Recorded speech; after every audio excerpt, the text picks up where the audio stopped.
The tycoons of social media have to stop pretending that they're friendly nerd gods building a better world and admit they're just tobacco farmers in t-shirts, selling an addictive product to children. Because let's face it, checking your likes is the new smoking. Philip Morris just wanted your lungs. The App Store wants your soul. There are 2 billion people, more than 2 billion people on Facebook. That's more than the number, it's about the number of notional followers of Christianity. People check their phones 150 times a day, the millennial sort of audience. And so if you think about it, from the moment you wake up, it's like you're jacked in to this environment. And thoughts start streaming into your head, designed by a few technology companies. What we find is the typical person checks their phone every 15 minutes or less, and half of the time they check their phone, there's no alert, no notification. It's coming from inside their head telling them, gee, I haven't checked in Facebook in a while. I haven't checked on this Twitter feed for a while. I wonder if somebody commented on my Instagram post. That then generates cortisol, and it starts to make you anxious, and eventually your goal is to get rid of that anxiety, so you check in. And apparently we feel stressed when we can't get our phone or when our battery is about to die. You probably know this feeling. And a research done in Australia among 3,000 people under the age of 30 found that 9 out of every 10 admit to feel this anxiety while having his battery dying. Steve Jobs revolutionized the entire world with the iPhone, and he never let his children use it because he did not want them dependent on technology. Right now, an infant is getting their first laptop that's soft and squishy and makes noise. Right now, a child is being born online and being favorited and retweeted. The hypergenerational segregation of our time is bizarre, unhealthy, and historically unprecedented.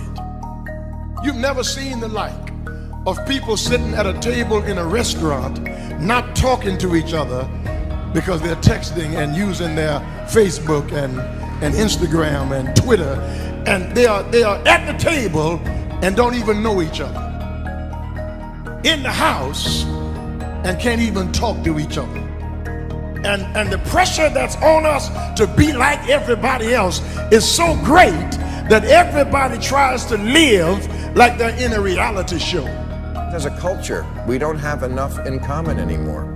And that's because the internet, which was supposed to unite the world, has become too adept at serving us personalized content.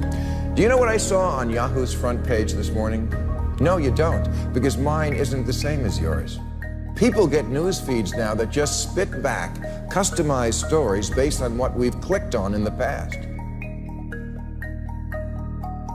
We are great consumers, but poor producers.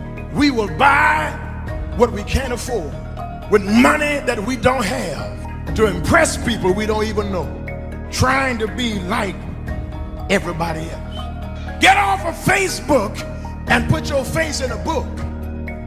Right now, a teenager is photoshopping their selfie because as a society, we're telling them they're not good enough.